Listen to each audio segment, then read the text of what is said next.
बिस्मिल्लाहिर्रहमानिर्रहीम अस्सलाम वालेकुम। इस वक्त कराची, मुंबई, गोवा, इवन के भारत और पाकिस्तान में हर जगह पर मुकम्मल तौर पर हाई अलर्ट है।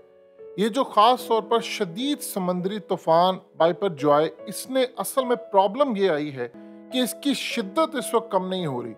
माजी में जितने भी साइक्लोन आते हैं जो आकर समंदर से टकराते हैं, या तो वो अपना रुख बदल लेते हैं या उनकी शिद्दत कम हो जाती है। जब आपकी शिद्दत कम होती है तो फिर प्रॉब्लम नहीं रहता। इस वक्त ये खतरनाक तरीन शदीद समंदरी तूफान कराची से तकरीबन आप ये समझ लें कि 690 से 700 किलोमीटर दूर इस वक्त मौजूद है और तेजी से ये बढ़ रहा है। और प्रॉब्लम सबसे बड़ी ये आ रही है कि इसकी जो खास तौर पर शिद्दत है उसमें कोई कमी नहीं आ रही।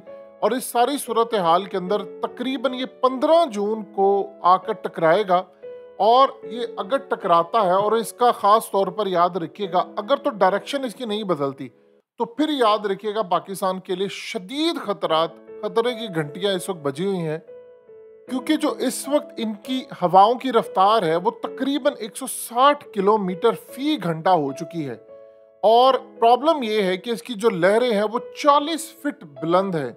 यानी अगर ऐसी सूरत हाल हो जाती है, और उसके बाद याद रखें कि अगर इसकी शिद्दत भी रहती है और लहरें भी इसकी 30 से 40 फीट के दरमियान रहती हैं, तो फिर ये मामला काफ़ी हद तक ख़राब है। आप ज़रा इन मनाजिर को देखिए, ये इस वक्त करंट मौजूदा सूरत हाल है।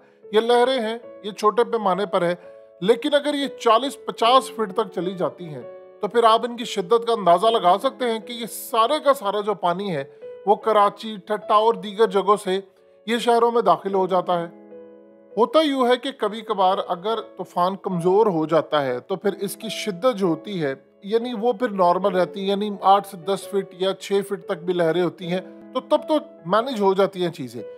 लेकिन अगर ये इसी तरह रहता है तो फिर याद रखिएगा, सबसे पहले तो हवा की जो रफ्तार है वो 160 किलोमीटर फी घंटा की रफ्तार होती है। उससे थोड़ा अगर कम भी हो जाए तो 140 तक आ जाती हैं।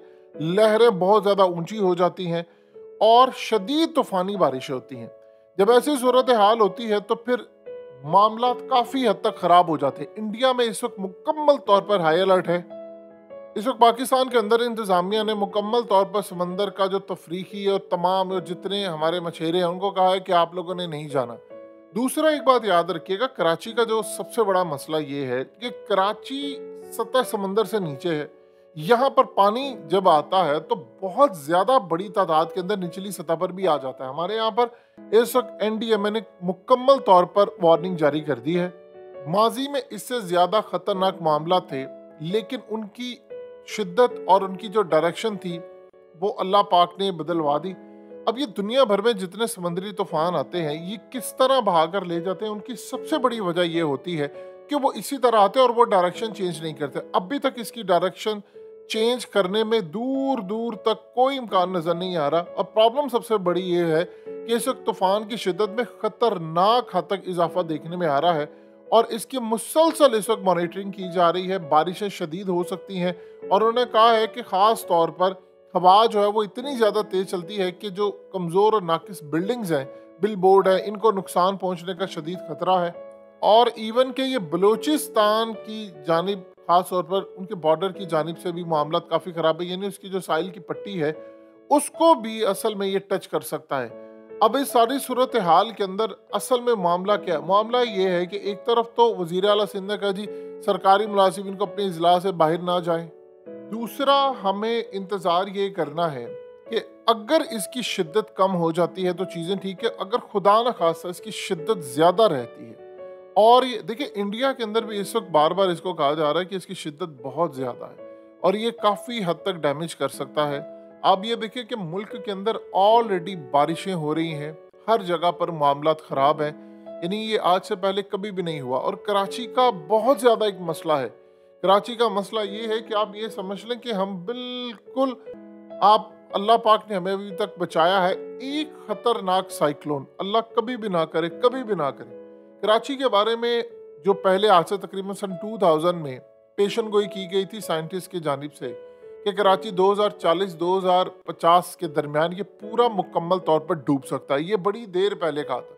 और उन्होंने इसको ऑलरेडी कहा था कि किस तरह चीज़ें आपने बनानी है, शहर को कैसे बनाना है। हमारे यहाँ पर ये है कि हमारे यहाँ पर तो कराची की सूरत हाल ये है कि बिल्डिंग्स इतनी ज़्यादा, यानी एक बिल्डिंग से दूसरी बिल्डिंग का इतना फासला होता है कि आप गर्दन निकाल कर दूसरी बिल्डिंग में झांक कर देख सकते हैं।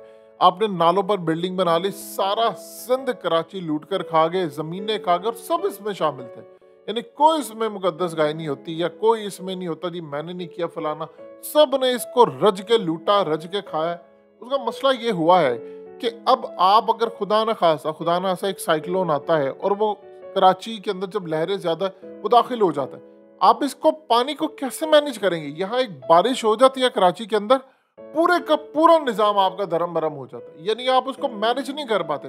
अब इसको कैसे मैनेज करेंगे? कोई तो हल इसका होगा, लेकिन हमारे पास इसका हल नहीं है। आप जानते हैं इंटरनेशनल इदारे इतनी सख्त वार्निंग जारी कर चुके हैं कि आपने जहां पर निकास का निज़ाम करना था उसके ऊपर आपने बिल्डिंग्स बना ली, नालों पर आपने बिल्डिंग बना ली, और ये टिप ऑफ द आइसबर्ग उन्होंने बताया हुआ है कि यानी आप समझ लें कि इतना खतरनाक मामला है, इतना खतरनाक मामला है कि एक ज़रा सा खतरनाक साइक्लोन और बिल्डिंग्स यहाँ पर तबाह हो सकती हैं, और पानी जो है वो पूरी तरह पूरे शहर को नेस्तो नाबूद कर सकता है। अब आप बता दें कि कराची के अंदर आपका पूरा पाकिस्तान कराची से बढ़ रहा है 70%। अगर कराची को कुछ होता है किसी भी वजह से, पहले ही हमने उसका सुकून बर्बाद किया हुआ है, ना हमारे कंटेनर्स क्लियर होते, और परले दर्जे की हमारी नाहलियाँ इस वक्त सामने आती हैं कि आप सोच लें कि कराची में हम कभी लिसानी बुनियादों पर लड़े हैं, कभी हम कह रहे हैं जी फलाना मसला है, कभी कुछ मसला है। अब आपको कुदरत बार बार मौका देती है कि आप तौबा करें, आप चीज़ों को मैनेज करें, लेकिन जब ये इस तरह के तूफान कंटिन्यूसली आ रहे हैं, बारिशें बेमौसमी हो रही हैं, फल आपके बुरी तरह बर्बाद हो रहे हैं, फलों में आपका रस नहीं है, तो फिर आप क्या करेंगे? बताइए, फिर आप कैसे चीज़ों को मैनेज करेंगे? आप फिर वही कह रहे हैं जी हम क्या करें, कुदरत ने ये काम कर दिया, फलाना हो गया जी, ये हो गया। देखिए, जो तूफान आते हैं वो दुनिया में किसी भी मुल्क के लिए अच्छे नहीं होते। इंडिया भी इससे मुतासिर है, लेकिन इंडिया के पास मैनेज करने के लिए हमसे बहुत ज़्यादा कुछ है। उनके पास पैसा है, उनके पास चीज़ें हैं, फिर भी उसके बावजूद भी वहाँ पर भी पैनिक फैला हुआ है। हमेशा से याद रखिएगा, अगर ये इन तूफान के रास्तों में दुआओं का अमल दखल रुक जाता है तो फिर चीज़ें आपके लिए बहुत ज़्यादा ख़तरनाक हद तक ख़राब हो जाती हैं। साइड्स असल में इससे मुतासिर हो सकती हैं। एक तो है कराची और दूसरा हमारा बलूचिस्तान का एरिया है, और ये दोनों साइड मुतासिर हो सकती हैं। यानी कराची है और सिंध वाली साइड आएगी तो मुतासिर होगी, लेकिन अगर ऐसी सूरत हाल चलती रहती है तो हमारे दोनों जो पट्टियां हैं वो बुरी तरह मुतासिर होने का इम्कान है।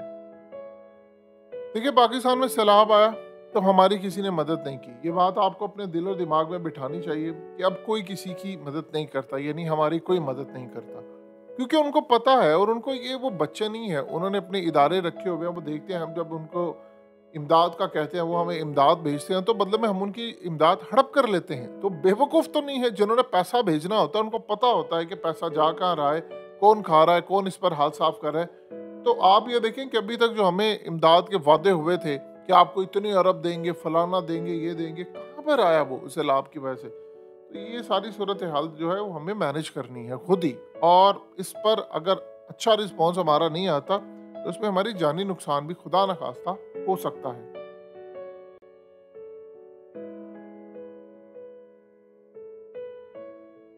हकीकत टीवी को सब्सक्राइब करना मत भूलें, वीडियो को लाइक करें, शेयर करें और कमेंट सेक्शन में अपनी राय का इजहार ज़रूर करें।